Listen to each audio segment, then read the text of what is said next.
mohon maaf, jangan menyemburkan kebohongan demi kebohongan. Ya, Anda bicara deadlock, Anda mencari pembenaran, seakan-akan situasi susah, berat, lalu datang pertolongan Allah, Anda bawa-bawa Allah, hina sekali Anda. Yang kedua, akui aja, itu surat Anda kan. Anda yang meminta. Lalu janganlah kemudian partai sementara, nggak ada tanggalnya, ini nggak sah. Ya, ini bukan perjanjian legal. Inilah kalau orang suka berbohong dan berkhianat. Inilah kalau orang suka berbohong dan berkhianat. Halo Tribuners, bersama dengan saya Nila Irda hari ini kembali menjumpai Anda dalam program Tribun News on Focus. Hari ini saya sudah bersama dengan Kepala Badan Komunikasi Strategis Koordinator Juru Bicara dari DPP Partai Demokrat. Ada Bang Herzaki Mahendra Putra, kita akan tanyakan langsung bagaimana kabar dari Partai Demokrat. Kita sapa terlebih dahulu Bang Herzaki. Bang Herzaki, apa kabar? Alhamdulillah baik, Mbak Nila. Salam juga untuk semua ya, Tribuners dimanapun berada. Baik, Bang Herzaki, terima kasih banyak atas kesempatannya. Saya tahu ini Partai Demokrat pasti sedang sibuk-sibuknya, tapi Abang menyempatkan waktu untuk bisa berbincang bersama dengan saya. Yang pertama, selain saya tanya kabar dari Bang Herzaki, Partai Demokrat, kabarnya bagaimana, Bang? Alhamdulillah baik ya, kita dalam proses move on. Karena inilah bersyukurlah kami Partai Demokrat memiliki ketua umum seperti Mas AHY, seseorang yang memiliki jiwa yang begitu lapang ya, hati yang begitu besar, big heart ya kalau bahasa Inggrisnya itu. Bagaimana beliau bisa memaafkan pihak-pihak yang menyakiti dan juga mengkhianati beliau dan juga Partai Demokrat, lalu minta kami semua untuk memaafkan juga. Dan yang kedua, bagaimana beliau bisa memberikan selamat. Dan terakhir beliau memberikan arahan kepada kami untuk kita move on, untuk kita melangkah maju ke depan. Nah, ini luar biasa ini. Karena kualitas kepemimpinan seperti ini saya yakini sangat jarang. Di Indonesia ini sangat jarang. Ya, belum pernah saya temukan sebenarnya. Gitu, Mbak. Oke, jadi move on dan sekarang memang sedang fokusnya dari Partai Demokrat artinya sekarang adalah untuk kemana nantinya Partai Demokrat akan berlabuh, atau saat ini ketika perbincangan di internal Partai Demokrat, bahasan paling utama apa, Bang? Ya, tentu saja pertama kita kan mau ulang tahun, Mbak, besok 9 September. Dalam konteks kita berbicara mengenai proses koalisi dan kerjasama selama ini pun sebenarnya di luar itu kita ini sedang getol-getolnya sedang melakukan kegiatan-kegiatan menyambut ulang tahun. Tanggal 9 September ini, ya sejak Juli lalu kita sudah melaksanakan yang namanya Bulan Bakti, Peduli dan Berbagi. Jadi berbagi bersama rakyat. Gitu. Jadi kado-kado kami di seluruh Indonesia melakukan kegiatan berbagi, banyaknya berbagi sembako dengan rakyat yang membutuhkan. Lalu juga ada lomba-lomba, Mbak. Lomba-lomba misalnya lomba bola voli, AHY Cup. Nah, itu lomba voli ada. Lalu juga ada lomba menyanyikan lagu perubahan dan perbaikan. Jadi memang kami selama ini memang di setiap daerah juga melaksanakan kegiatan-kegiatan seperti itu. Hanya saja kan mungkin hingar-bingarnya kalah jauh lah kalau berbicara mengenai pilpres gitu. Ya, jadi sehingga kalau misalnya ditanyakan Demokrat seperti apa, ini situasi yang tidak mudah. Tapi tadi saya sampaikan bersyukurlah kami punya ketum seperti Mas AHY. Lalu juga sebenarnya kita selama ini juga punya kegiatan-kegiatan yang fokus kami adalah kepada rakyat. Kegiatan-kegiatan bersama rakyat dan di tengah-tengah rakyat. Sehingga pada saat ada pergolakan di antara elit seperti ini, ya yang membuat kami bisa lebih cepat healing selain ketum kami adalah karena kebersamaan dengan rakyat ini. Mereka lah yang menguatkan kami. Mereka sampaikan, Mas tenang aja, kita akan bersama Partai Demokrat tetap ya, karena kami melihat Partai Demokrat lah yang benar-benar dekat dan mau memperjuangkan kami begitu. Jadi terlepas segala pengkhianatan atau apapun ini yang terjadi di pusat, katanya kita tetap bersama teman-teman Demokrat. Nah, ini satu hal yang menguatkan kami, Mbak. Tapi di sisi yang lain kami juga ada konsolidasi terus berjalan. Karena strategi pilih kami selama ini tidak selalu dan tergantung kepada pilpres. Strategi pilih kami punya sendiri, pegangan, ya, pijakan dan juga fondasi.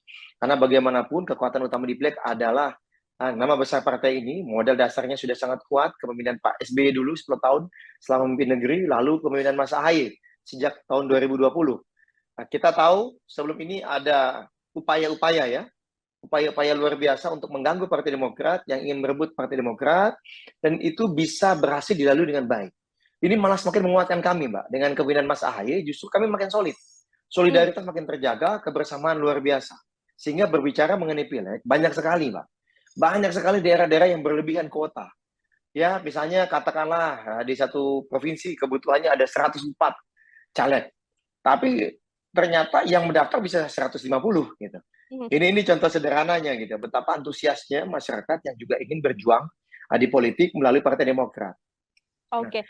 jadi jalan nih Mbak, ini jalan semua, tidak ada perubahan, tidak mengubah semangat kami untuk melakukan hal-hal ini. Hanya saja memang kami akui ada sedikit goncangan ya Mbak ya, ada sedikit goncangan ya. Kader tidak sedikit yang apa ya, marah, kecewa, sedih gitu. Ini kan yang mau ditanyakan ya Mbak ya. Hmm, Ini betul saya sekali. sampaikan Nanti nih. arahnya saya akan sampai ke sana, Bang Herzaki. Nah, makanya saya sampaikan aja dulu, karena saya sudah tahu nih, kebayang nih, kayaknya ujungnya Heeh. ini. Karena bagaimana begini, Mbak, ya kan, kita bicara mengenai Pilpres ini kan banyak juga kader yang karena kami ini kan setia, ya, dan loyal kepada partai ini, mengikuti komando dari Mas AHY. Kami masih ingat betul 7 Oktober tanggalnya, 7 Oktober 2022. Ya, si mantan ini kan datang ke kantor kami di pusat, Hmm, kan gitu. Ya kan, saya sebut si mantan lah Mbak, ya kan, kita ya, nggak usah sebut nama. Untung dia soalnya kalau kita sebut namanya bolak-balik. Tapi kalau Mbak kan boleh, karena wartawan harus nyebut. Kalau saya betul. kan boleh nggak, ya kan. Nah, jadi Silakan, si mantan silakan. ini, kan datang ke kantor kami di pusat, kalau nggak salah 7 Oktober. Tidak lama setelah dia dideklarasikan oleh salah satu mantan mitra koalisi kami juga, Hmm, ya kan, di tanggal 3. Nah, itu Pak, jalanan di depan ini, Mbak, di Tugu Proklamasi ini macet sampai lewatin flyover, Pak, di Proklamasi. Kalau di Jakarta ini sampai ke arga Jalan Pemuda. Panjang sekali itu, panjang sekali macetnya karena antusias warga konstituen kami dari berbagai daerah datang ya, terutama yang dari Jabodetabek datang karena ingin menyambut tamu. Kita tuh ingin menjadi tuan rumah yang baik. Luar biasa di situ, dan saya masih ingat betul pada saat di auditorium Yudhoyono lantai 4 di gedung ini, saya duduk di paling depan, di bangku paling depan itu, Mas Ahy menyampaikan, di depan kami, di depan kita, saat ini adalah para petarungnya AHY, Mas Mantan. Nah, saya sebutnya mantan, ya kan? hmm. Ya, hari ini mereka juga petarungnya Mas Mantan. Kalimat sederhana aja, Mas AHY, tidak perlu panjang kali lebar, tapi itulah yang terekam betul di benak hati kami, di pikiran kami, ya kan? Kemudian kita sebarkan ke seluruh Indonesia. Jika ada serangan, nah seperti itu, Pak. Hmm. Gangguan, ya kan? Atau ada fitnah, hoax terhadap si mantan, kita harus bela habis-habisan. Karena ini perintah ketum AHY. Kita bela habis-habisan. Tak kurang, Mbak, mau di platform media sosial apapun, di media mainstream, bahkan di ruang kaca, di layar kaca ya, dan juga di berbagai podcast, kita bertempur habis-habisan. Menjadi sahabat setia. Padahal belum ada surat menyurat 7 Oktober itu. Tapi tadi, karena komitmen yang luar biasa. Nah, kemudian kan kita tahu ada proses surat menyurat dan sejenisnya, ada deklarasi, ya kan, 14 Februari, ada piagam. Nah, itu juga semakin menguatkan kami, gitu. Ya kan, bahwa ini ada resminya nih, bahwa ini koalisinya terjalin ini. Hmm. Nah, dan kemudian kader itu, Mbak, tadi saya bilang, ini, jadi semangatnya luar biasa. Jadi kalau kita bicara, ini kita ini sedang cinta-cintanya, Mbak, kata orang kan. Kalau anak anak zaman sekarang bilangnya bucin kali ya, Mbak, ya. Ya, Iya, ya kan? Bilangnya betul. bucin gitu ya, cinta-cintanya gitu kan. Sehingga tidak kurang, apalagi kemarin di bulan Juni, Juli itu, Mas AHY itu memerintahkan kita semua harus pasang materi promosi, kalau caleg-caleg tolong jangan hanya muka saya sebagai ketum gitu. Tapi tolong dong baca pres kita ditampilkan juga. Hmm. Karena kan kalau kami ini Mbak, kebiasaannya nggak usah dikomando, pasti wajah Mas AHY kita tampilkan. Nggak perlu ada instruksi. Jadi kok caleg-caleg itu sebagian besar pasti udah pasang muka Mas AHY. Karena beliau ketum kami. Ini bentuk kecintaan dan kesetiaan kami kepada beliau. Nggak pernah saya dengar instruksi pasang ya muka beliau, ya nggak ada itu. Tetapi kita semua dengan otomatis pasang. Nah, Mas AHY mengingatkan kemudian di bulan Juni itu, ya, karena beliau juga melihat dan mendengarkan aspirasi dari teman-teman, Bang, Tum, bagaimana nih? Boleh nggak kita pasang muka masih mantan ini kan gitu? Mas AHY bilang, iya dong, pasang dong. Kita bantu, karena bagaimanapun waktu kita ingat bulan Juni, Mbak, elektabilitas itu lagi nyungsep, kan gitu. Berbulan-bulan nyungsep, kan sejak bulan Januari sampai Agustus pun emang kan terus nyungsep nih elektabilitasnya ini gitu. Ya kan, nah di Juni ketika nyungsep, makin nyungsep, kok nggak naik-naik ya? Kita pikir mungkin tren sementara 3 bulan nyungsep, terus naik kan gitu. Tapi ternyata hampir 6 bulan nggak naik-naik nih dari Januari 2023. Tentunya kan sangat berbahaya menurut kami, karena kami kan ingin menang ya Mbak. Kita ini kan bagaimanapun berjuang untuk rakyat, akan lebih memudahkan berjuangnya kalau kita mengelola pemerintahan. Kalau kita berada di pemerintahan. Nah, jadi itu yang kita lakukan betul, sehingga baliho, billboard, spanduk di mana-mana, Mbak. Itu luar biasa, itu masif ya, Mbak. Kalau keluar bandara, kalau misalnya mau di jalan protokol di Jakarta, sekarang pun masih ada. Karena apa? Mencabutnya kan butuh waktu. Betul. Ya kan? Banyak sekali ini luar biasa. ya kan? Sampai termasuk saya kan dapil saya di Kalimantan Barat, Pak, di Pontianak, Sambas, Kubraya, Mempawah, Ketapang, Kayong misalnya, ya kan? Bengkayang, Landak gitu, di Singkawang. Itu banyak sekali yang saya pasang wajah saya, bukan hanya ada ketum, tapi juga ada si mantan ini. Masangnya aja butuh hampir 1 bulan, Mbak, buat biar 9 kabupaten kota ini saya masang. Ada ribuan. Jadi baru selesai masang 9 kabupaten kota, ada ribuan titik, ya kan? Tahu-tahu ada kejadian kayak gini gitu loh, Mbak. Ya kan? Nah, kita mesti cabut, butuh waktu lama juga nih gitu. Jadi maksudnya pengorbanan kita, kesetiaan kita, komitmen kami ini luar biasa. Kenapa kemudian kader-kader begitu ada rilis hari Kamis lalu, Kamis malam, malamnya langsung banyak kader yang kirim video, Mbak. Lagi mencopot baliho, mencopot billboard, mencopot spanduk. Itu kirim video ke kita. Ya kan? Bahkan ada yang agak demonstratif dengan membakar. Wah, itulah yang kemudian kami di hari Jumat itu ketua meminta kepada kepala BPUKK, tolong buat instruksi aja. Silakan dicopot, tapi tolong jangan anarkis gitu. Jangan sampai bakar-bakar maksudnya. Copot aja. Silakan kalau mau videokan silakan, mau foto silakan. Tapi janganlah bakar-bakar. Janganlah jangan sampai anarkis gitu. Nggak mau kemudian mengganggu lingkungan sekitar. Kan ini hak kita. Spanduk ya kita cabut, ya hak kita kan begitu. Tapi jangan sampai mengganggu lah. Nah, itu makanya kemudian di Jumat itu keluar instruksi karena kader-kader se-Indonesia itu Kamis malam tuh luar biasa masifnya. Handphone saya ini, Mbak. Pesannya ini nambah 500 yang tidak terbaca tiap hari sejak hari Kamis. Karena apa? Kader-kader rajin ngirim, Bang, ini kita udah copot nih. Bang, ini kita copot. Bang, ini maksudnya di daerah masing-masing. Kayak gitu. Sampai teman saya, ada satu teman saya, Bang Umar Arsa namanya, caleg di Sulawesi, itu udah buat parfum kecil, Mbak. Udah puluhan ribu parfum kecil, harganya kan nggak murah ya. Yang udah ada mukanya, gitu. Sehingga mesti diganti. Ini kan effortnya luar biasa. Puluhan ribu loh, Mbak. Parfum kecil gitu, bentuknya kecil, jadi 5 ml gitu. Jadi kok dibagi-bagi itu parfum gitu. Ya kan? Jadi maksudnya seperti itu loh. Ini yang membuat, ya mohon maaf kalau misalnya kemudian kok Demokrat begitunya ya. Begitu diperlakukan seperti ini, ya kan? Begitu diselingkuhi, begitu disakiti dan dihianati, kok kayaknya gimana banget. Ya begitu. Karena kesetiaan kami ini luar biasa. Dan yang menyedihkannya apa, Mbak? Saya ini berhari-hari masih ingat di Cikeas sebelum kejadian. Kejadian ini kan kita tahunya Kamis dini hari, Mbak. Kamis dini hari kami coba konfirmasi, ya kan? Nah, udah masuk ke materi nih, kayaknya ada yang mau ditanya nih, Mbak ya. Tapi saya sampai ini terakhir ya, sebelum Mbak silakan bertanya kepada apapun yang ingin disampaikan. Jadi kami ini di Rabu itu tanggal 30 Agustus, saya ini dipanggil bersama beberapa teman ya, petinggi Partai Demokrat ini untuk rapat di Cikeas, melanjutkan rapat beberapa hari sebelumnya lah. Kita bicara mengenai salah satunya bagaimana nih meningkatkan elektabilitas Mas Simantan tadi, gitu. Ya, Simantan tadi. Kebayang Mbak, kita ini berhari-hari rapat sampai malam, sampai tengah malam, sampai kata istri saya pas saya pulang, aduh, kok kantong matanya hitam ya sekarang ya katanya. Berhari-hari rapat karena kita ini benar-benar bagaimana ya caranya? Kok ini turun terus ya?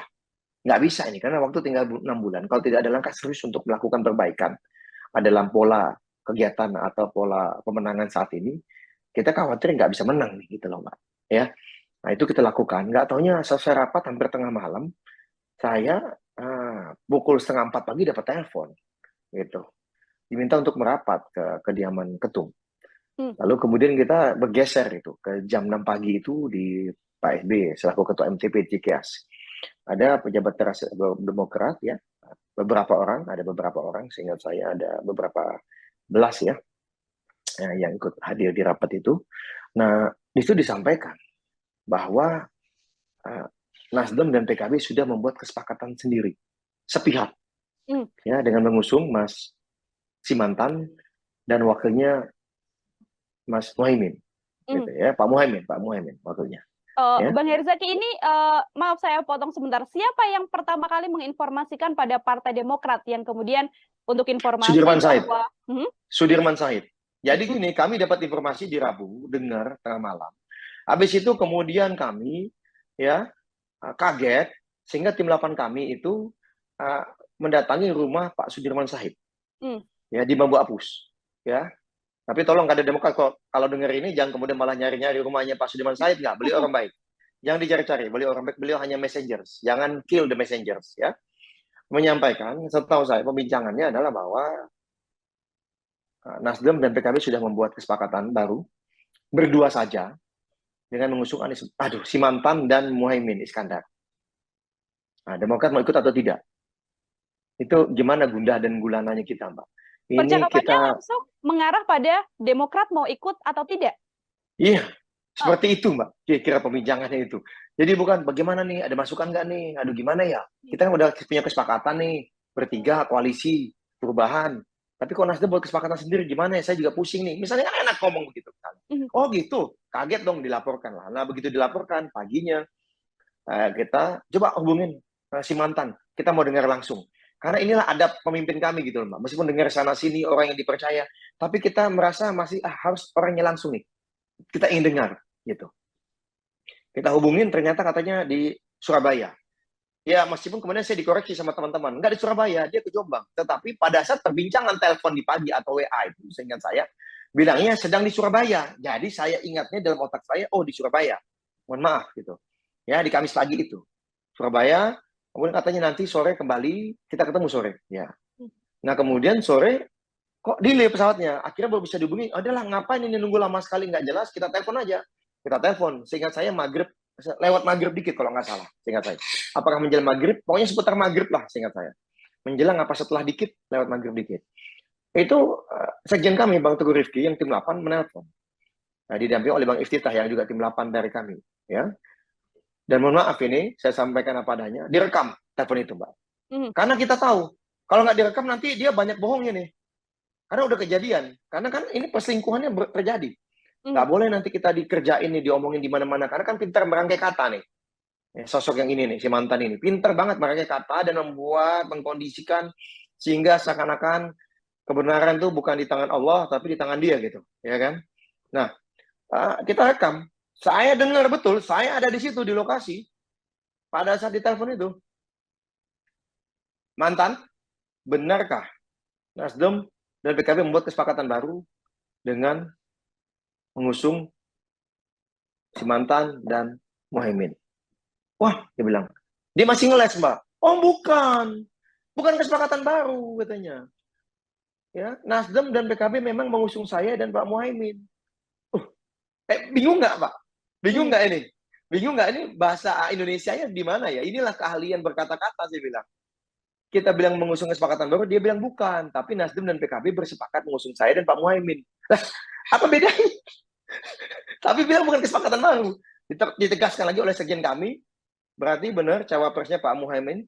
Iya benar, Muhaimin Iskandar. Iya benar. Udah kita tutup teleponnya langsung. Jadi jangan bilang bahwa kita tidak mau komunikasi atau tidak bisa ditelepon. Buat apa? Kita bersama hampir setahun. Mohon maaf, kita menghitungnya 7 Oktober, Mbak. Kita nggak ngitung piagam 14 Februari. Kenapa? Komitmen kita adalah sejak 7 Oktober yang tadi Ketum bilang, ini adalah petarungnya si mantan juga. Itulah kita berhitung sebagai komitmen kita habis-habisan di lapangan. Belum ada komitmen tertulis. Nah, komitmen tertulis kan baru 14 Februari. Silakan kalau teman-teman yang di sebelah bilang, akan baru sebentar, baru ini, baru lamaran, baru ini belum jelas. Aduh lah, jangan banyakkan bohong lah, udahlah. Ya, maksudnya udah jelas Anda mengingkari. Ya, Anda mengingkari kesepakatan. Ya, yang selama ini sudah kita buat bersama bahwa kita bertiga ya berdiri sama tinggi, ya duduk sama rendah, kita setara dan sejajar. Jika ada apa-apa kita komunikasikan. Tidak ada yang menentukan sendirian, tidak ada yang mengambil keputusan secara sepihak. Tetapi ini mengambil keputusan secara sepihak gitu loh. Ya, ini melakukan ada namanya hidden agenda, Mbak. Ini namanya mengingkari komitmen yang sudah ada. Mengapa saya bilang bahwa ini adalah hidden agenda? Ya, tidak jujur dengan mitra koalisi. Bahkan kan, mohon maaf, si mantan dan wakil dan pasangan barunya ini kan juga mengakui, ya kan, di interviewnya, kalau ya Surya Paloh dan Nasdem lah melamar PKB tanpa diketahui Demokrat dan PKS. Nah inilah yang menjadi permasalahan besar kami. Karena Nasdem dan Anies Nasdem dan mantan ini mengingkari kesepakatan dengan Demokrat dan teman-teman PKS sebagai mitra koalisi dengan membuat kesepakatan sendiri dan diam-diam dengan teman-teman PKB. Nah, ini yang ini yang masalah besar bagi kami yang pertama. Kenapa, Mbak? Karena pemimpin harusnya jujur dong. Iya dong, kalau belum apa-apa sudah menunjukkan watak tidak jujur, pembohong, ya apa yang bisa kita harapkan kalau nanti memimpin negeri? Itu satu, Mbak. Yang kedua, si mantan mitra koalisi kami ini dan si mantan baca pres kami ini tidak menghormati kesepakatan yang tertuang dalam piagam dengan memutuskan secara sepihak. Bukan mengajak diskusi dulu. Jadi bohong kalau bilang ini belum diformalkan, ini masih diupayakan, jadi masih panjang prosesnya, ada jangan bohong. Bohong lah. Ya, ini menganggap remeh piagam yang sudah ditandatanganin ketika pemimpin parpol koalisi perubahan. Padahal pemimpin seharusnya bisa dipercaya, seharusnya amanah. Ini malah tidak amanah. Bahkan dengan bangganya, mohon maaf ini, ya, mohon maaf. Si mantan ini sendiri yang mengakui lebih baik minta maaf daripada minta izin. Menunjukkan rendahnya standar moral seseorang yang sebelumnya kami harapkan bisa jadi pemimpin negeri ini. Oke, Mbak, silakan. Kalau misalnya ada yang mau diklarifikasi, itu awal dari saya. Baik, pengantar yang kemudian harus memunculkan banyak pertanyaan dari saya, Bang Herzaki. Saya akan mulai terlebih dahulu dari statement-statement dari Pak Anies Baswedan. Mohon maaf sekali saya akan sebutkan namanya secara gamblang begitu ya. Ini di beberapa Silakan. pemberitaan. Kemudian ada podcast juga yang kemudian dilakukan di kondisi Demokrat clear pada saat sudah Mas Ahaye mengatakan sudah legowo, sudah ikhlas, bahkan Mas Ahaye mengucapkan selamat begitu ya pada Capres Ya, dan Cawapres ini. Ada yang Pak Anies mengatakan bahwa sebenarnya deadlock di awal itu bukan karena pemilihan Caimin untuk menjadi cawapres. Ini terkait waktu deklarasi yang tidak disepakati antara Nasdem dan juga AHY. Apakah memang ada pembicaraan ke arah situ sebelum akhirnya Nasdem ini bersama dengan PKB, Mas Herzaki? ya. Inilah Mbak yang saya sampaikan tadi. Pemimpin itu seharusnya jujur. Tapi ini ketahuan tidak jujur. Pemimpin itu seharusnya bisa dipercaya. Tapi ini jelas tidak bisa dipercaya. Si mantan ini mencoba mengkondisikan ya pengkhianatannya dengan membuat seakan-akan sudah terjadi deadlock, ya, dan sangat menyedihkan. Saya ini termasuk salah satu yang sangat keras menentang setiap talk show karena ada puluhan bahkan ratusan talk show sebelum ini, Mbak, yang saya selalu membela si mantan ini. Bahkan dalam diskusi-diskusi tertutup, ya di ruang publik juga iya. Lalu dibilang bahwa si mantan ini suka jual agama. Saya bilang nggak ada itu jual-jual agama. Ya, saya bilang tidak. Saya percaya beliau ini orang baik sebelumnya. Sebelumnya saya percaya. Sebelumnya. Tapi dengan kejadian-kejadian ini saya tidak percaya. Pertama kemarin pengkhianatan tadi. Ya. Yang kedua, Mbak, saya sebelum sampai ke yang tadi. Ya. Yang kedua adalah dia ini tidak ada satrianya sama sekali. Beda dengan Mas Ahaye. Keputusannya Selasa malam. Dia buat keputusan di Selasa malam. Tapi tidak ada upaya menghubungi sekalipun. Lalu di podcast bilangnya menghubungi. Berusaha menghubungi tetapi tidak bisa terhubungi. Gimana ceritanya? Anda keputusannya Selasa malam. Anda tinggal datang ke rumah Mas Ahaye. Anda kan tahu alamatnya. Dan Anda sering datang kok. Jangankan malam-malam. Pagi-pagi juga, pagi-pagi buta Anda udah datang di rumah Mas Ahaye. Bisa ngobrol 2-3 jam. Dan itu dilakukan sebelumnya.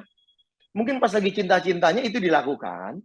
Ya kan? Tetapi begitu udah selingkuhnya berhasil, punya pasangan baru, jadi ya menelpon tuh enggan. Jangankan datang, telepon pun enggan gitu loh. Ya?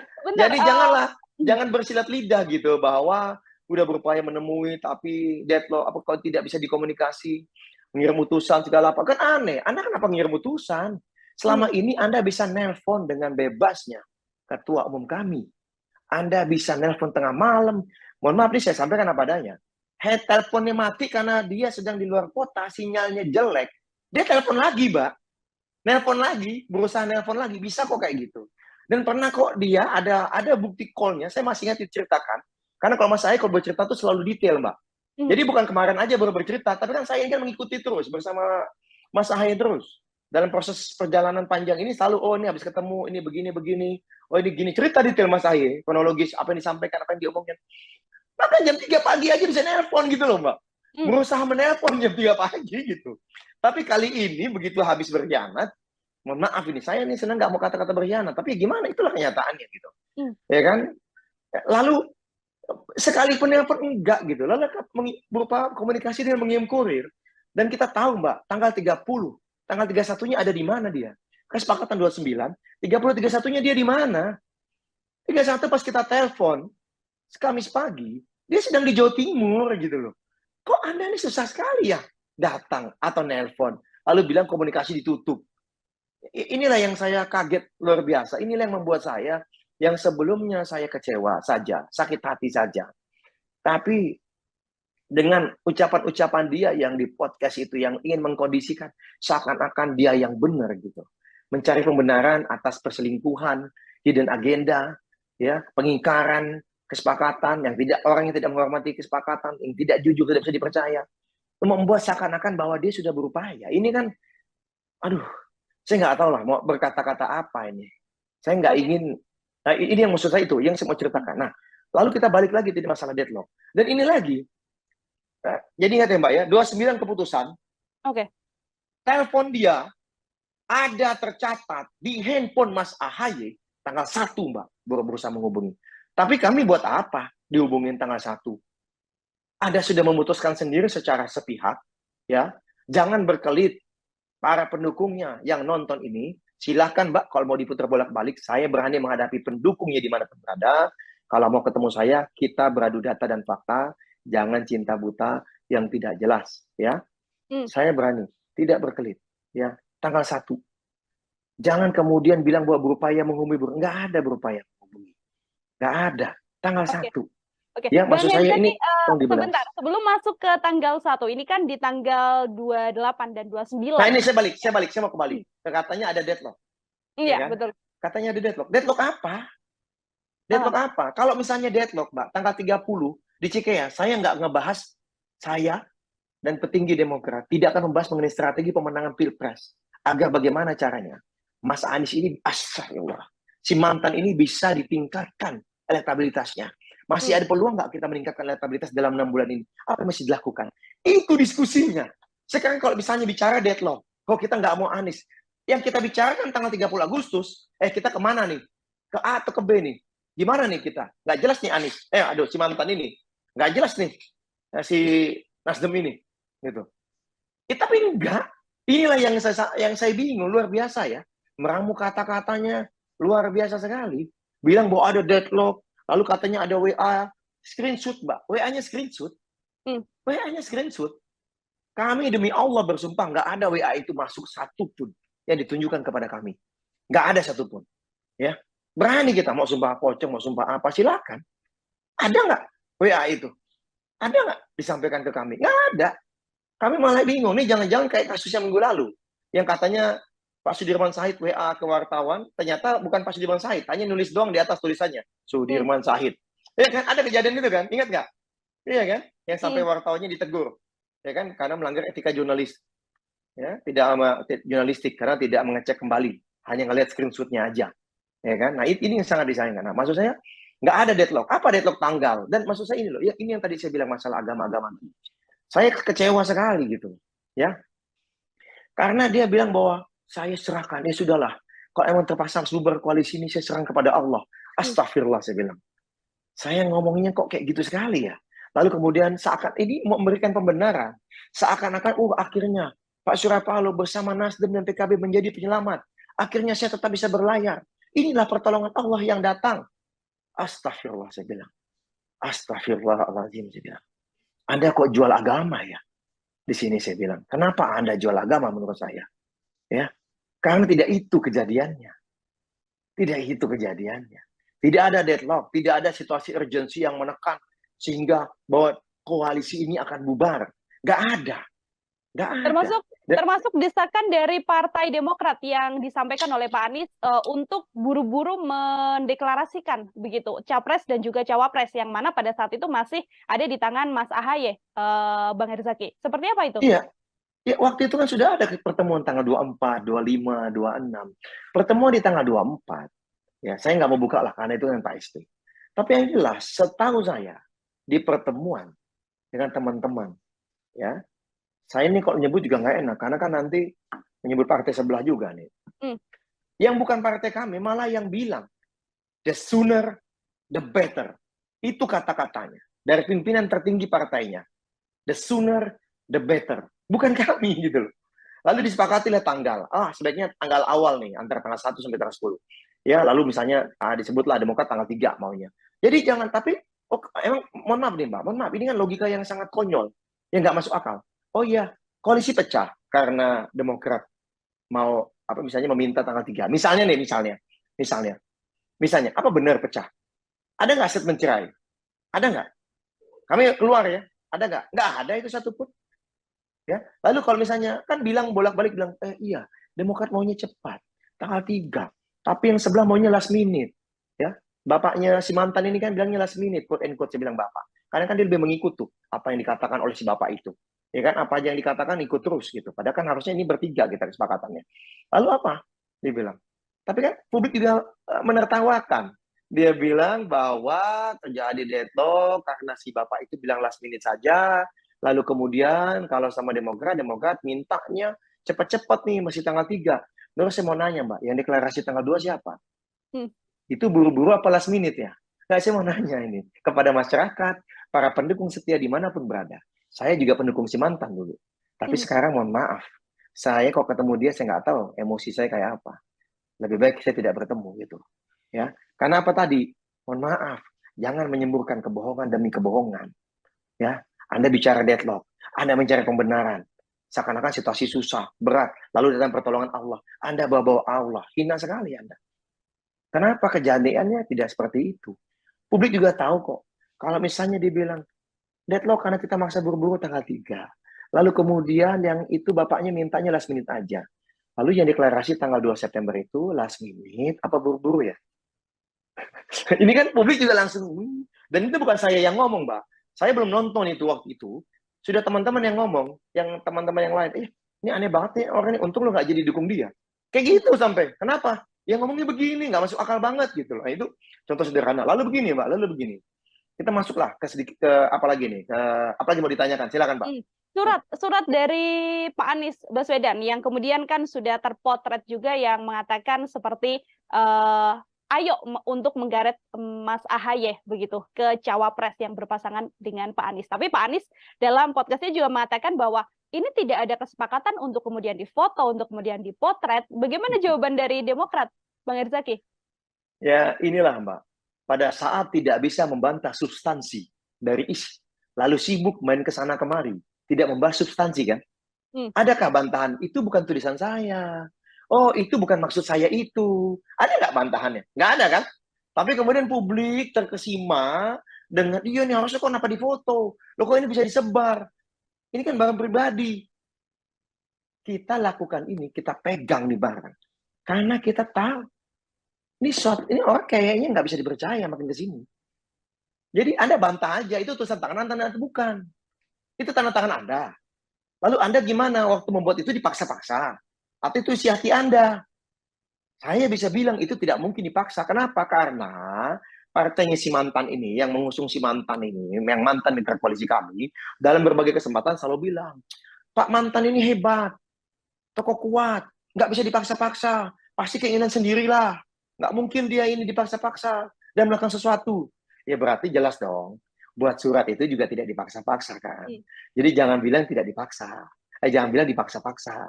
Satu. Yang kedua, aku ya itu surat Anda kan. Anda yang meminta. Lalu janganlah kemudian partai semantan nggak ada tanggalnya, ini nggak sah. Ya ini bukan perjanjian legal. Inilah kalau orang suka berbohong dan berkhianat, mencari celah apapun itu. Ini kan komitmen hati, kebersamaan. Ya kami kan nggak buat matre, demi Allah saya akan memilih AHY. Itu kan bukan perjanjian bisnis, karena kami percaya kok dengan dia. Selama ini kami berjuang terus-terusan juga sama dia. Tapi surat itu ada, ya kan benar ya suratnya? Benar kan? Janganlah di otak-atik gitu, janganlah kemudian tadi dibawa. Oh tanggalnya nggak ada. Lalu mana nih mas saya nggak jawab sih, makanya pindah. Gila ya. Gila. Inilah kalau tukang bohong, kerjaannya bohong terus gitu. Pendukungnya kayak gitu Mbak. Saya mohon maaf, saya ada balasannya. Ada balasannya dari Mas AHY. Ada balasannya. Ya, saya ini sebenarnya ada catatan, tapi kalau saya buka di iPad ini tempat saya talk show dengan Mbak. Ada kata-katanya seperti apa Mas Anies, terima kasih atas kepercayaannya, maka kita berjuang bersama. Kira-kira seperti itu. Ya kan, sebagai pasangan capres dan cawapres untuk memperjuangkan perubahan dan perbaikan untuk Indonesia yang lebih baik. Ada, saya ingat kata-katanya. Saya ingat kata-katanya, tapi saya detailnya lupa. Seperti itu kira-kira suratnya Mas AHY. Lalu disimpanlah oleh sekretariatnya, oleh CP. Kita kan nyebut si mantannya kan CP, calon presiden, ya kan? Sekretariat CP yang nyimpan. Itu disebutkan begini oleh tim CP. Ya ini akan jadi bukti otentik, bukti sejarah ke depannya nanti. Itu 25 Agustus loh, Mbak, ngomongnya gitu. Anda tanggal 29 berselingkuh dan bersepakat dengan yang lain. Padahal 25 itu ngomongnya kayak gitu. Makanya saya bilang di salah satu podcast di tempat yang lain, not even more than 5 days. Nah, maksud saya, jadi jangan kemudian substansinya di otak, substansinya Anda tidak bantah. Tapi karena Anda tidak membantah substansi itu surat benar dari Anda, bahwa benar itu tanda tangan Anda, bahwa benar Anda yang mengajak ketum kami Mas Ahy untuk menjadi capres dan cawapres. Ya lalu Anda bilang, kenapa ini bisa difoto? Saya tidak tahu ini bisa difoto. Ya karena kita udah menduga. Kita tadi berpikirnya kenapa kita foto, Mbak. Wah ini bukti otentik nih. Seru nih nanti kalau misalnya deklarasi, kita yang duluan nih, misalnya nge-tweet, misalnya gitu. Mbak, kita ngelik nih ke wartawan, ini loh dulu pernah ada kayak gini. Kan kayak gitu ya, namanya kan era medsos ya Mbak ya. Jadi ya di tim 8 kami yang memfotonya tim 8 kami memang, saya sampaikan apa adanya. Karena maksudnya tuh mikirnya kayak gitu Mbak. Wah ini bukti sejarah nih ke depan nih. Dan tim 8 kami juga memfoto suratnya Mas Ahy, menyimpan. Karena tadi mikirnya ke depannya, wah ini seru nih buat pemberitaan, buat konsumsi media, behind the scene-nya sebelum deklarasi. Nggak taunya Allah menunjukkan jalan kepada kami. Ya kan? Boleh dong dia bawa Allah, saya bawa Allah juga dong, ya kan? Ya. Bahwa ternyata ini yang tadi niat baik kami jadi bisa menjadi bukti ya pengkhianatan orang yang mengingkari kesepakatan. Itu aja. Nah itu jadi jangan bermain apa kurang jelas Mbak penjelasan saya mengenai surat. Ya kan kita nggak usah ngomong kiri kanan lah, nggak usah ngomong bilang tidak ada tanggal, belum ada jawaban, ada jawabannya. Surat masih ada, tapi kan kita udah move on. Sebenarnya kita pengen keluarkan setiap berapa hari dokumen ini kita mau keluarin nih Mbak. Ya agak hari sekali, 4 hari mau kita keluarkan. Tapi karena Mas Ahy Senin siang udah bilang move on, ya kita stop lah. Tapi kenapa saya masih melayani misalnya talk show atau podcast atau wawancara seperti Mbak ini? Ya karena ternyata di Senin malamnya dia mengeluarkan kebohongan demi kebohongan gitu loh. Bagi saya, dibilang saya tidak berbohong. Iya, dia tidak berbohong, tapi dia membuat dan merangkai kata-kata sehingga impresinya seakan-akan ucapan dia benar dan apa yang kami sampaikan sebelumnya itu tidak benar gitu. Nah ini saya nggak mau bunga-bunga api Mbak. Merangkai kata-kata indah tapi bukan menunjam langsung ke substansi. Yang saya sampaikan langsung substansi, langsung kronologis yang jelas. Silahkan dicek wawancaranya dia wawancara dengan saya, mana yang ada loophole, mana ada bolong-bolongnya, mana ada jumping conclusion-nya. Tata bilang nggak bisa menghubungi kami sampai Jumat. Saya bilang menghubunginya baru 1 September. Saya lihat di handphonenya ketum kami. Di ketum kami itu hanya ada upaya menghubunginya di hari Jumat tanggal 1. Setelah 29 berselingkuh, 30, 31 tidak jelas, 31 kami mencoba menghubungi. Kami yang konfirmasi ulang. Dan tidak ada tuh upaya dia menelpon atau mencoba untuk datang. Padahal sebelumnya baru datang dari luar kota aja pagi-pagi minta ketemu. Baru datang dari mana malam-malam minta ketemu. Datang ke rumah. Tapi sekarang luar biasa. Ya itulah Mbak. Gimana Mbak? Ada lagi nggak yang mau ditanyakan? Baik. Masih ada lagi yang harus Bang Herzaki jawab. Ini adalah terkait seakan-akan ada momen deadlock dan juga ada momen gebrak meja. Bahkan yang kemudian sekarang juga viral itu statementnya Bang Herzaki. Di momen mana gebrak meja ini dan benar apa tidak kalau momen gebrak meja ini dilakukan oleh pihak Partai Demokrat? Setahu saya yang gebrak meja itu pertemuannya dengan pimpinan partai sebelah. Setahu saya. Yang sampai 4 jam. Pertemuan dengan kami nggak pernah lama, Mbak. Karena semua baik-baik. Dan udah sepakat. Nggak ada yang perlu diperdebatkan. Tapi yang kok langsung ditunjukin? Enggak ya, bukan ya. Saya nggak menuju ya. Saya nggak menuduh atau menyebutkan siapa ya. Saya nggak mau gitu. Itulah yang saya nggak suka. Ada yang buat impresi gebrak meja. Sehingga orang kemudian banyak bilang dari Demokrat, bahkan ada yang memfitnah ketum saya. Kapan ketum saya ikut rapat dengan tim 8 gitu loh. Ya, dengan capres nggak ada. Ya, bahkan waktu minggu lalu pertemuan dengan Pak SBY aja, yang datang ke Cikeas, ketum kami nggak ikut. Karena itu kan pertemuan dengan ketua majelis tinggi. Ya beliau ini kan kalau bukan untuk urusannya beliau, bukan yang beliau istilahnya itu pihak yang berkepentingan hadir, tidak diundang ya buat apa datang, kan begitu. Itu kan dengan ketua majelis tinggi partai. Nah itulah, ini saya ingin sampaikan di sini dengan pertegas. Ya, yang kami tahu gebrak meja itu adalah pihak sebelah. Tadi saya nggak bermaksud menunjuk kepada yang tadi videonya ditunjukkan oleh pihak Tribun ya. Saya nggak bilang beliau loh ya, tapi ya publik silakan menilai. Yaitu pertemuan yang 4 jam, yang bolak-balik katanya ke toilet sampai 4 kali. Jadi 4 jam ke toilet 4 kali. Ya kan? Nah saya dengar-dengar katanya kelemahannya itu memang kalau lagi stres, lagi tertekan, ya bolak-balik ke toilet katanya. Itu katanya yang saya dengar-dengar. Bisa nggak mau bahas ke situ lah. Ya kan? Masa dia yang sebelah ngelik-ngelik nih, mau ngejatuhin ketum kami, mau ngejatuhin teman-teman kami. Ya kami buka juga dong. Sebenarnya itu gebrak meja siapa ya publik bisa menilai lah. Saya nggak bilang yang ada di video ini ya di sebelah saya ya. Ya saya nggak bilang itu. Tapi publik silakan menilai. Yang emosian itu siapa? Pernah lihat Mas Ahy emosian? pernah lihat Pak SBY emosian? Ya, kan kelihatan karakter orang kan kelihatan gitu ya. Mohon maaf sekali saya bisa sampaikan itu. Nah, saya buka Oke. juga kalau gitu. Ada yang grogi, ada yang tertekan, bolak-balik tipis sampai 4 kali, Mbak, pas pertemuan. Saya nggak bilang ya siapa ya. Mohon maaf, Anda menghina partai kami, Anda menghina ketum kami, Anda berani menghina Bapak kami, Pak SBY. Jadi Oke. kalau kami bongkar jeleknya, saya nggak bilang Bapak Anda, nanti ketahuan dong siapa. Ya mohon maaf. Saya bongkar ya boleh dong. Anda menghina kami kok gitu. Ya, jangan Oke. ingat kata Mas Ahaye, kita adalah sahabat setia. Tapi kita bisa juga jadi lawan yang militan kalau Anda melukai dan mengkhianati kami. Itu kira-kira, Mbak. Oke, baik. Bang Herzaki, sebelum nanti kita move on ke arah kemana Demokrat Apalagi akan nih? Ada lagi? Saya klarifikasi biar biar koalisi. biar warga Tribuners nih tahu apa nih fakta sebenarnya. Jadi silakan nanti dibandingkan ucapan saya, Eh, dibandingkan dengan ucapannya di sebelah, mana yang ada loophole-nya, mana ada yang titik-titik ruang kosongnya. Kalau saya enggak, saya langsung ke konklusi, saya kasih data dan faktanya. Enggak Oke. bunga-bunga api lah itu. Kata-kata yang berbunga-bunga itu enggak perlu saya. Oke, Gitu. baik. Bang Herzaki, dalam konferensi pers yang dilakukan oleh Pak SBY setelah adanya perpecahan begitu ya, kalau bisa saya sampaikan, ini Pak SBY mengatakan bahwa Pengkhianatan, Mbak, bukan perpecahan lah. oke, Perpecahan pengkhianatan, itu baik. karena jelas ada satu pihak yang mengkhianati, kan begitu. Nah, itu Mbak. Kayak bukan perpecahan, perpecahan tuh kita Oke, bertiga lari sana kemari. Kalau ini ada satu pengkhianatan mengkhianati, ya, Bang Herzaki, iya, benar. buat Pengkhianatan, dengan yang kemudian lain, gitu. oke, pengkhianatan, kemudian Pak SBY mengatakan ini ada dalang, ada persekongkolan, sempat menyebut juga istilah atau menyebut kata Pak Lurah, ada juga yang disampaikan ada menteri aktif. Apakah ada penjelasan soal ini, Bang Herzaki? Ya, kalau menurut saya itu kan sebenarnya harus dilihat konteksnya. Ada 5 hal. Ada 5 hal yang beliau sampaikan terkait ini. Bahwa ada yang ingin pilpres hanya 2 paslon, kan begitu. Ya kan, ada yang tidak ingin Anies Ahy berlayar. Karena mohon maaf, mungkin yang harusnya dipertegas kembali, saya bingung juga, tumben banget nih, nggak ditanyakan. Ya, kan selalu disampaikan bahwa seakan-akan Mas Ahy, ya, Demokrat memaksakan Mas Ahy cawapres.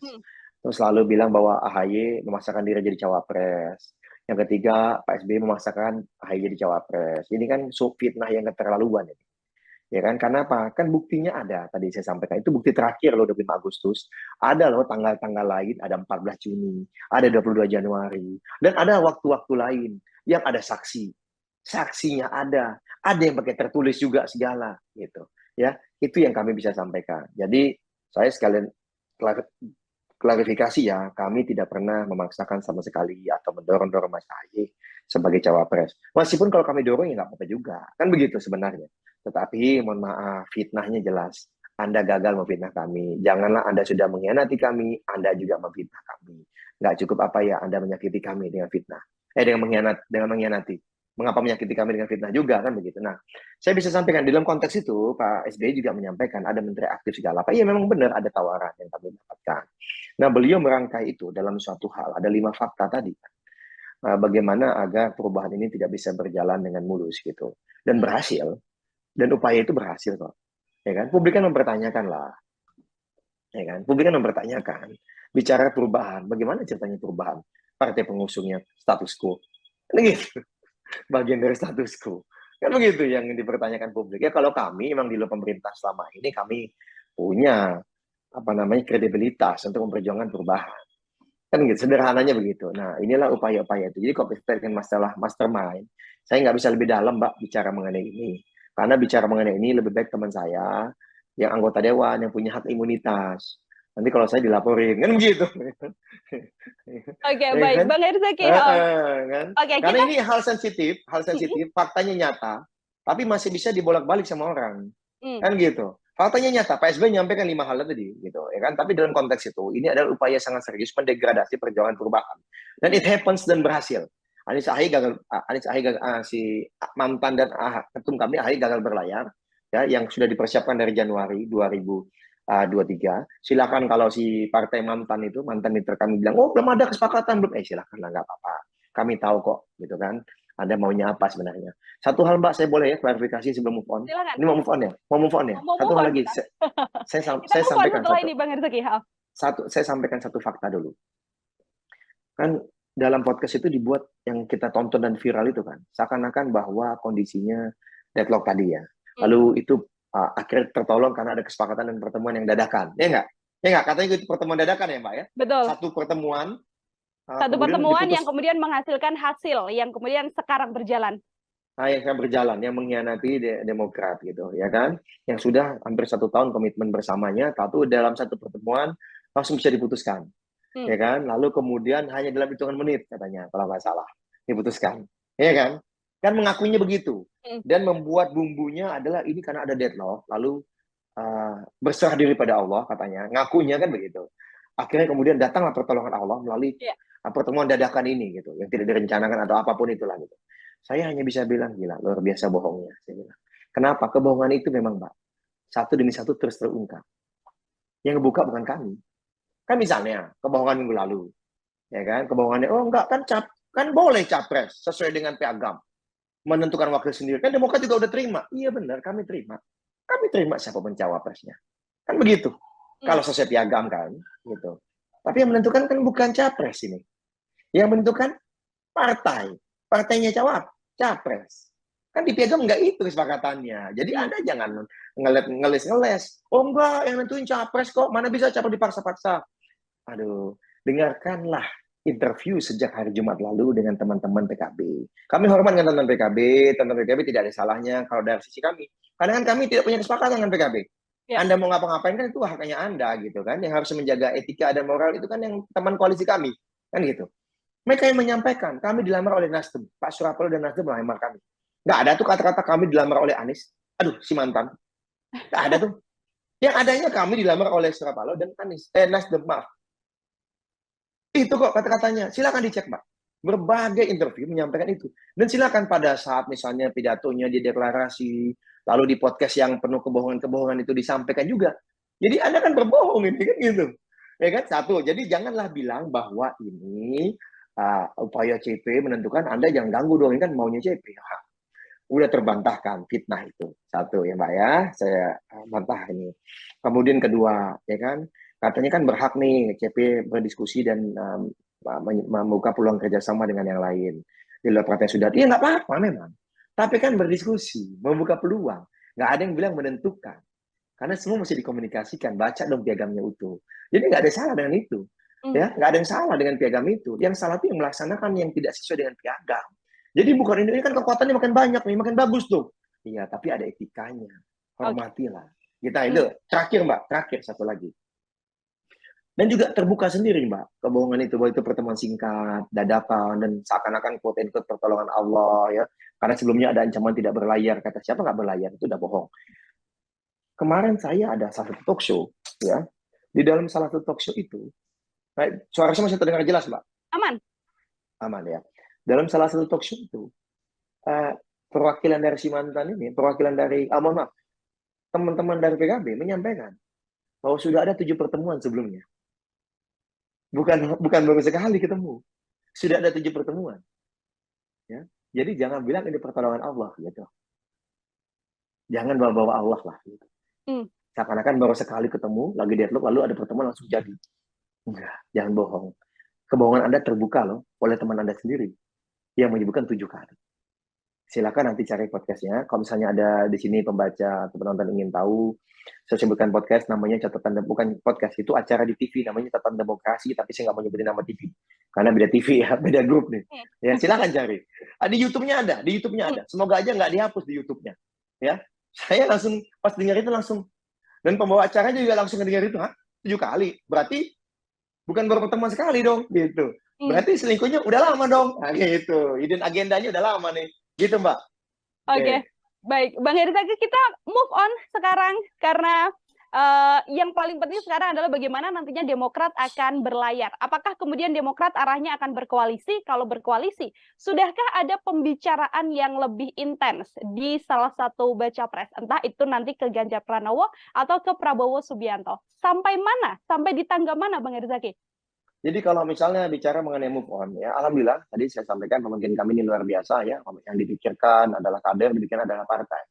Ya, saya masih ingat waktu Kamis pagi minggu lalu tanggal 31 itu yang beliau pikirkan pertama kali adalah, wah, ini bagaimana perasaan kader gitu. Itu yang dipikirkan beliau. Tapi beliau juga lah yang dengan cepat kemudian, wah ini ayo kader-kader kita move on. Nah, jadi kader-kader itu mengikuti beliau. Jadi hari Senin tanggal 4 September itu ada pertemuan dengan kader-kader di tingkat pusat. Beliau sampaikan situasi politik terkini dan beliau meminta masukan. Karena kan bagaimanapun kader-kader di tingkat pusat ini kan juga punya konstituen. Juga banyak yang anggota dewan dan juga banyak yang nyalek. Sehingga sering turun ke lapangan, bertemu dengan masyarakat, bersentuhan dengan masyarakat, dan menyerap aspirasi masyarakat. Jadi tahu nih masukan-masukan. Nah ini beliau kan orang yang demokratis, jadi beliau ingin dapat masukan. Lalu kemudian di tanggal 6 September, beliau juga memanggil para pimpinan atau ketua Partai Demokrat di tingkat provinsi se-Indonesia. Itu datang, menyampaikan masukan kepada beliau juga. Jadi pertemuan yang rencana 2 jam itu sampai 5 jam. Jadi hanya ada break pada saat untuk sholat aja 2 kali ya, untuk asar dan maghrib. Karena di situ sangat seru sekali, Mbak. Ya kan? Sangat seru sekali diskusinya. Setiap pimpinan DPD menyampaikan aspirasi dan harapan dari konstituennya, dari masyarakat di daerahnya masing-masing juga. Dan juga harapan kader, kemana kita sebaiknya melangkah. Ternyata memang opsinya masih sama dengan sebelumnya bahwa Demokrat ya tidak pernah memaksakan atau menawarkan atau menjadikan syarat Mas Ahaye sebagai cawapres untuk bisa bergabung ke satu koalisi. Itu tidak. Di perubahan kan juga tidak, Mbak. Kan terbukti ya. Yang meminta dan mengajak siapa ya. Udah ada loh bukti-buktinya. Jadi kita nggak usah bahas lagi. Jadi ini juga yang kita lakukan ke depannya. Dengan siapapun, kita akan mengarah, kita akan berlabuh, tidak akan itu yang menjadi syarat. Tidak ada. Yang kayak gitu-gitu tuh nggak ada. Oke. Nah, Lebih kemudian yang kedua, oh, yang kedua yang kami ingin sampaikan juga, bahwa kami ini terbuka dan berhubungan baik dengan keduanya. Jadi memang saat ini mengerucut memang sesuai dengan masukan teman-teman ketua DPD itu adalah dengan poros yang sudah ada saat ini. Apakah membuka peluang dengan poros yang baru sampai dengan saat ini kami belum memikirkan itu. oke. Tapi sementara ini pilihan paling realistis itu ada bergabung dengan poros yang sudah ada. Ada Pak Ganjar Pranowo dan ada Pak Prabowo Subianto. Pak Ganjar Pranowo diusung oleh teman-teman PDIP yang diketuai oleh Ibu Megawati Soekarno Putri. Sedangkan porosnya Pak Prabowo Subianto ada Gerindra, ada Golkar dan ada PAN, seingat kami gitu. Ya, kalau misalnya PDIP kan bersama P3 ya, gitu untuk partai parlemen. Nah, jadi kami komunikasi baik dengan keduanya. Sejauh apa prosesnya, yang pasti kan namanya masih berproses ya Pak. Kalau namanya masih berproses, belumlah pas dan pantas kalau kita sampaikan ke publik. Tetapi baik Bapak Ganjar, baik Bapak Prabowo, beliau-beliau ini adalah orang-orang hebat, orang-orang baik yang sudah terbukti kinerja dan prestasinya di bidangnya masing-masing. Ya, di pengabdian sebelum-sebelum ini. Tentunya akan sangat baik jika ke depannya beliau-beliau ini punya kesempatan untuk memimpin negeri ini. Kan begitu kalau kami melihatnya. Dan Demokrat ya bagaimanapun tentu kami siap ini untuk bersama. Yang kami inginkan adalah bagaimana nanti kami bisa tetap memperjuangkan perubahan dan perbaikan yang diharapkan oleh masyarakat yang sudah diletakkan ya. Harapan dan keinginan itu di pundak kami untuk memperjuangkan perubahan dan perbaikan. Apakah ini akan menjadi permasalahan? Bagi kami tidak. Bagi kami tidak. Mengapa? Karena seperti disampaikan oleh ketum kami Mas Ahaye di pidato politik tanggal 14 Juli ya, bahwa apa yang baik dari era sebelumnya kita lanjutkan. Karena pembangunan pasti selalu berkesinambungan. Tetapi kami ingin kebijakan-kebijakan tertentu yang menurut kami kurang pas, yang menurut kami masih bisa diubah dan diperbaiki, sehingga memberikan nilai kemanfaatan yang lebih luas untuk rakyat, bangsa, dan negara ini. Nah, itulah yang akan kami perjuangkan. Nah, tapi tentu saja kita akan lakukan fine-tuning baru nih. Fine-tuning baru dengan calon koalisi kami yang baru. Kan begitu kira-kira, Mbak. Ya kan? Dengan yang mana? Oh, benar. Iya, calon koalisi. Yang baru, betul. Dan bisa saya garis bawahi artinya Bang Herzaki, peluang untuk membuka poros baru ini kecil dan lebih memilih Demokrat untuk kemudian berkoalisi entah nanti bersama dengan Prabowo Subianto atau bersama dengan Ganjar Pranowo. Ini sejak memang pengkhianatan tadi terjadi begitu ya. Kan ini juga berjalan sudah cukup panjang begitu Bang Herzaki. Apa tidak sudah minimal ada lebih dari 50% keputusan akan ke arah mana ini nanti Partai Demokrat? Ini Mbak, kalau keputusan kan di majelis tinggi partai. Memang kemarin teman-teman dari seluruh daerah memberikan masukan. Sudah ada kecondongan ke salah satu. Kan begitu. Teman-teman di daerah itu sudah menyampaikan sudah ada kecondongan ke salah satu. Tapi kemananya tidak bisa saya buka. Ya, karena kan saya jubir nih Mbak. Saya hanya boleh menyampaikan apa yang bisa disampaikan dulu. Karena kan bagaimanapun mohon dihormati, kami ini kan sedang menjalin komunikasi dengan berbagai pihak. Ya kan, kita menghormati nih satu sama lain. Tidak perlulah hal-hal yang sangat sensitif kita buka ke publik. Karena kan kita menjaga juga. Kami bagaimanapun berterima kasih kepada teman-teman yang sudah membuka pintu untuk kami. Nah, harapannya kami ke depannya jika diterima itu menginginkan rumah yang kami bisa duduk sejajar, duduk setara. Ya, satu rasa, satu meja kan begitu kok katanya Bung Karno, ya kan? Karena inilah yang kami perjuangkan, ya kan? Memang kami tahu kami bukan tuan rumah, kami tahu kami juga bukan pimpinan di dalam rumah itu, ya kan? Tapi harapan kami kita bisa duduk bareng satu meja, masih tetap kami memahami dan menghormati siapa tuan rumahnya, siapa pimpinan di rumah itu. Kami sangat menghormati dan memahami posisi kami yang baru bergabung dan sebagai anggota. Tapi janganlah kami diletakkan di kursi di pojokan. Atau tentu kami tidak akan memilih koalisi yang seperti itu atau kerjasama yang seperti itu. Bagaimanapun Demokrat memang kita ini sudah terbukti. Kita punya pengalaman luar biasa di Pak SBY, 2 tahun memimpin negeri ini. Ada juga Mas Ahaye yang berhasil memimpin Partai Demokrat, sehingga kalau misalnya dulu surveinya 3%, 4% di 2020, saat ini survei kami sudah mencapai 9, 10, bahkan pernah 14%. Ini kan menunjukkan ada perbaikan dan perubahan yang dari rakyat kepada kami, gitu. Sehingga yang tercermin di dalam hasil survei. Dan kita sudah membuktikan kami ini sahabat yang setia. Selama, bayangkan tadi setahun ini membela habis-habisan mantan koalisi kami, mantan baca pres kami ini gitu. Dan terbukti kami meskipun mohon maaf kan kita tahu nih kita sering diserang sama teman koalisi sebelah. Yang kita bingung, kita ini koalisi tapi kok diserang terus ya. Ternyata memang tidak niat berkoalisi. Ternyata berniat menelikung sejak awal kayaknya gitu. Ya kan? Sehingga kami terus diserang, tapi kami tidak pernah membalas balik. Ketum kami bilang tidak boleh demi rakyat. Kita fokus jaga keutuhan koalisi. Sabar-sabar saja dulu. Ternyata rupanya itu. Ya kan? Nah, jadi kalau kami seperti itu, Mbak, pilihan sikapnya. Kami saat ini sedang membuka pintu kepada dua belah pihak. Kami ingin tahu tuan rumah mana yang akan menyambut kami dengan baik. Yang mana mau meletakkan kami bisa duduk sejajar dan setara. Meskipun kami tahu, kami bukan pemimpin di koalisi itu, kami tahu, atau di kerjasama itu, dan kami tahu, kami bukan tuan rumahnya. Tentu kami memahami posisi kami berdiri seperti apa. Itulah yang bisa saya sampaikan. Mohon doanya, apapun yang akan kami pilih, ya, disitulah tempat kami merasa saat ini, untuk saat ini ya, saat ini lebih memungkinkan untuk memperjuangkan apa yang menjadi aspirasi dan harapan masyarakat yang menginginkan perubahan dan perbaikan di negeri ini melalui kami selama ini. Gitu. Baik, dua pertanyaan terakhir dari saya singkat saja, Bang Herzaki. Ini melepaskan kursi cawapres, artinya peluang besarnya adalah di kursi kabinet. Kursi kabinet yang cocok menurut Bang Herzaki atau Partai Demokrat untuk Mas Ahaye. Disebutkan saja apa, Bang Herzaki? Kalau nggak bisa, Mbak, mohon maaf sekali.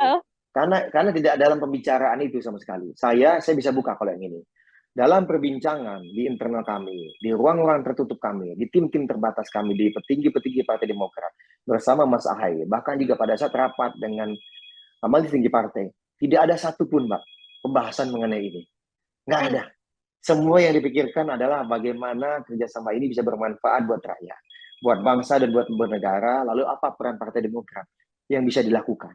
Lalu bagaimana agar konstituen kami, agar kader-kader kami, agar apa yang menjadi aspirasi dan harapan masyarakat yang sudah disampaikan kepada kami bisa diperjuangkan. Itu yang dibahas, Mbak. Saya nggak pernah dengar. Saya nggak mau menyebut-nyebut nama Tuhan, tapi saya bisa sampaikan dan saya bisa pastikan tidak pernah ada pembahasan itu. Oke, belum ada pembahasan soal kursi kabinet mana yang nantinya akan cocok untuk AHY, kemudian sudah ada poros yang kemungkinan besar akan dilabuhi oleh Partai Demokrat, namun belum bisa disampaikan juga, artinya kita masih sama-sama menunggu begitu ya Bang Herzaki, dan semoga nanti apabila sudah ada kesepakatan, kemudian bisa diobrolkan lagi bersama dengan saya. Bisa, tentunya. Lanjut terkait hal ini. Bang Herzaki, terima kasih banyak untuk kesempatannya, sudah banyak hal yang dijelaskan termasuk kemana nantinya arah Partai Demokrat akan berlabuh. Semoga dalam waktu dekat, karena kami juga pasti menunggu kemana ini Partai Demokrat nantinya akan bersama dengan poros yang sebelah mana. Sekali lagi terima kasih banyak Bang Herzaki atas kesempatannya sudah berbincang bersama dengan saya. Terima kasih. Assalamualaikum warahmatullahi wabarakatuh. Mohon doanya ya Mbak. Ya, yang terbaik untuk rakyat, bangsa, dan negara. Ya, Oke, Tribuners, itu tadi obrolan saya bersama dengan Bang Herzaki. Beliau adalah juru bicara dari DPP Partai Demokrat. Nantikan lagi obrolan saya selanjutnya di program Tribun News on Focus. Saya Nila Irda pamit undur diri. Terima kasih dan sampai jumpa. Jangan lupa like, subscribe, dan share ya.